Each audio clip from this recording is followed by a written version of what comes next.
Good evening, good afternoon, everyone. My name is Russ, and I would like to welcome everyone to the DataDash update and provide you an emergency overview of what has happened today on the FOMC meeting.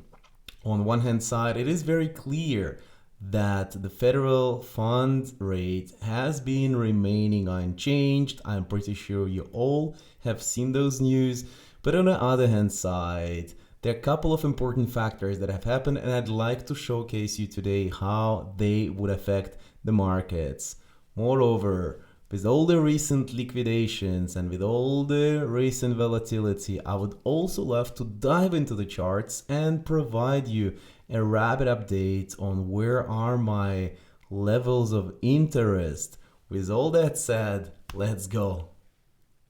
The most important thing which has happened today, and that's unfortunately not what everyone is talking around, this is not a target federal fund rate that has remained unchanged. That's very clear. That's a no-brainer, and I think no one actually expected the Federal Reserve to cut the interest rates today. If you remember, we've been looking at the probabilities. Oh, actually, let's go and have a look once again. As you can see, for the months of June, no one actually expects Federal Reserve to do any cuts at all. That's a no-brainer.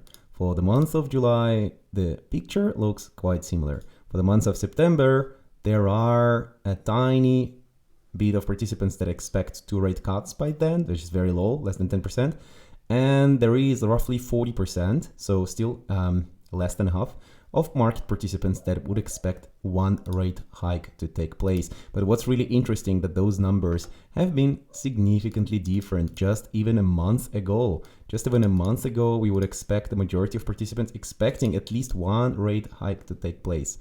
So what I'm talking about here is not the rate hikes. The rate hikes might not even happen this year. What I'm talking here about is the recent balance sheet trend. And if you remember back in 2008, Ben Shalom Bernanke, the previous Federal Reserve chair, was saying back then, when we were roughly 8 times smaller in our balance sheet, that the Fed is done with quantitative easing, and from there onwards, we would expect the new degree of tapering, and he was like expecting us to come back where we were before 2008. And since then, the active money printing actually took place. That was associated with Obama's historically low interest rates. That was associated, of course, with that, like a V-shaped spike during the COVID, and so on and so forth.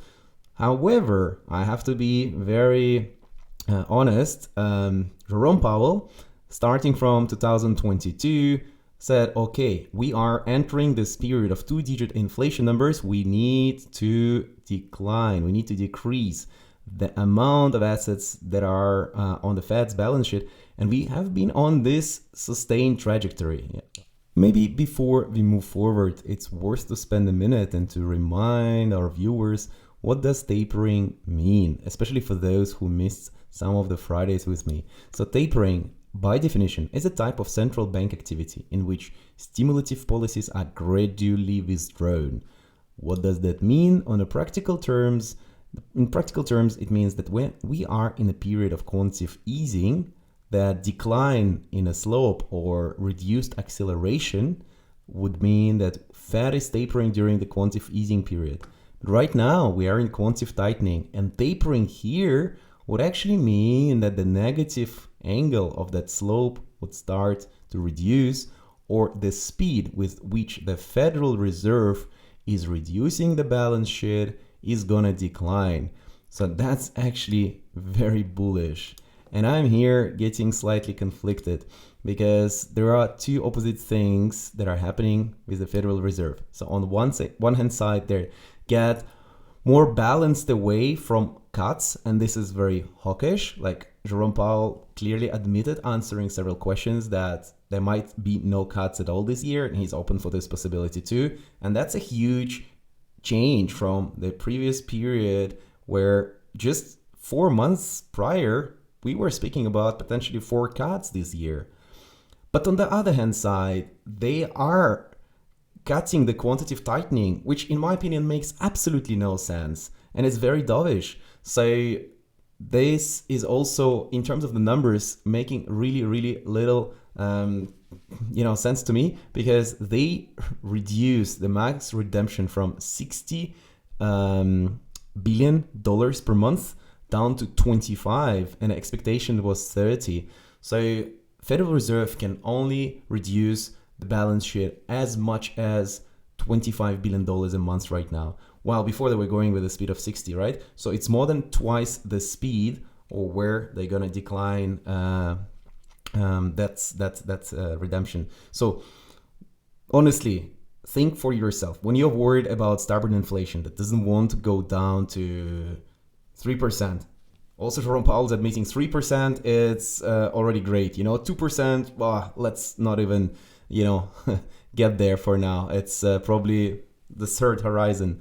Fine, they redefined the target of 2% into 3%.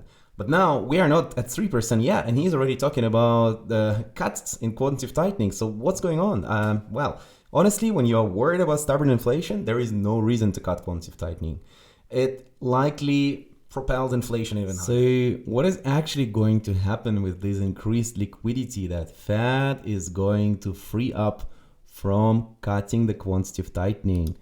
Well, they are probably going to be buying more bonds in the market, because this is not a surprise that Janet Yellen from Treasury always coming out saying, hey, we need more liquidity into the bond market. Bond market is so much more important than the stock market. Bond market in the US is nearly twice the size. So when we are speaking about couple trillions in crypto, we are speaking about 25-30 trillion around stock market, we are speaking about $50+ trillion in the bond market. So the Federal Reserve is gonna let more bonds mature before buying, and moreover the government actually cannot fund. So longer term rates, I think, probably still need to go up, as the government would push more supply into the market. It is a little bit complicated, but long story short, with that current move and the fact that the Fed is actually allowing inflation to raise more, the TLT, which is bond-driven ETFs, and the bonds themselves, the prices for bonds, might crash down. So yeah, that's a little bit of an unlinear process. But if the bonds are crashing down, then the interest rates, 2-year, 10-year, might spike up. And that would be a very tricky moment for the stocks. The stocks can actually have a crash here. That is why a lot of people were expecting those flash crash in the market when the things can break down, despite there is actually an extra liquidity in the market. And one thing here is actually Bitcoin already starts feeling it. And this is the reason why we have been breaking out from our 2 months composite range. And we are currently, of course, in this deeply oversold moment. We are starting to expand beyond our Bollinger volatility band into RSI. So yes, on one hand side, we can have like a quick bounce back into the zone to trap all the late shorters. And I'm gonna show in a second how we had so many leverage apes jumping into the low. So obviously we're gonna have those spikes up. But yes, as I outlined in our Telegram group for the newsletter subscribers, the bottoms like those are not forming in one day. And let's have a look how they're forming actually. Going to the Bitcoin chart on the daily, and what we actually are seeing here. We are seeing here a very clear formation of the bottoms. Let's just maybe highlight them in red, and that's one, that's another. That's actually relatively, the second one is relatively the quick formation, and so on. Say this one here, for example, where we lost also the market structure, so everyone was starting to short, and where we stayed in this range basically from August all the way into October. And yeah, like you can find more situations like that, but what I'm trying to illustrate here, that unless we had the intraday V-shaped recovery yesterday, there is no point to rush and there is no point to long, because those bottoms are actually made to chop your out and liquidate leverage traders on both sides. And for me, I am not in rush to long those. Also because the funding is not enough negative, but mainly because the open interest is not yet wiped out. So let's have a look. Do I think that this move from the bottom is gonna be sustained? No, absolutely not. And I'm gonna explain you why in a way that you're gonna learn and understand it for yourself in a bit. So bear with me for 3 minutes. There is a good investment into your understanding of the bottom formations. First of all, aggregated funding rate is going up. That already gives me a hint that people are getting a little bit overexcited here. They start to long on the leverage. The leverage is so far quite fine, but also if you're gonna go on a yearly, we start seeing that certain altcoins is getting overheated, Ethereum towards more than 20% a year and so on. This is absolutely fine. But once those numbers start to go into the range of 50, 60, 70, and then we're chopping into the zone, you know guys what happens? The people who trade with the size, they're gonna start just closing their positions. Because trust me, when you enter the long of 1000 BTC, and then the day passes, second day passes, third day passes, you are down the yearly salary just out of funding. This is no fun. So you start seeing them. If we are not gonna be pumping straight ahead from here from the bottom, why don't I wait for the range to be broken and we're gonna re-enter somewhere here? So then I have a higher confirmation for those downtrend to be broken. But also super important, what I'm looking for here is that this OI decline, the open interest decline, coinciding with the price increase. So I see there are no active longs, there are no active future contracts that are entering the market. Those are just shorts that are covering all the way down where they entered those spike where everyone started to think, oh my God, we are breaking the market structure. We are printing the higher high. Let me long. Those were the moment where the great shorts have been formed. And those great shorts, and you can see here how much of open interest has been entering the market. Those people just starting to take profit. That's it. They're starting to take profits after those beautiful $6,000-$7,000 move. But the longs are not yet entering. I want to see those open interest increase, but first I also want to see those open interest swipe, and I want the funding to go into the red, into this negative territory. It should look like that. Then I will be more excited. Then I would be thinking, okay, that looks like a bottom formation to me. But right now it absolutely does not. And let's have a look on the chart. Enough of education, Russ. What are the levels you're gonna bid? All right, guys, the levels I personally gonna bid is this order block at around 51,000 USDT. That has been coinciding with this market structure break. So the last red daily candle on the market structure break from our previous range. But also with Hong Kong ETF starting to trade, and with everyone, especially the people who are building the large positions, are gonna beat. They're gonna beat all around that level. So I am afraid to be too greedy and to be front run. My purpose is to be filled within this fair value gap. This is like number of fair value gaps on the daily, but also fair value gap on the weekly. So that candle, this candle can already provide me a nice bidding opportunities. So to make it simple and tangible, my bids are between 51, for those who doesn't see on the iPhone chart, I'm gonna write it down, 51 to 54. My stop loss is acceptance below 50,000 US dollars. I don't want to put an automated stop loss. I don't want to be kicked out by the small week. I would like the daily to start accepting below 15. Then I would say, okay, I'm wrong. I'm invalidated. That zone doesn't hold us. We're going to go lower. We're going to go lower all the way into this previous range. But I think it's a little bit early to speak about this now. And the reason for that simply is because if you're going to look here on the liquidation levels, Let's do it together. I really like the fact that here we have huge zone of liquidations, roughly hundreds of millions of dollars, all the way around 50, but then also around 53, 54, 55.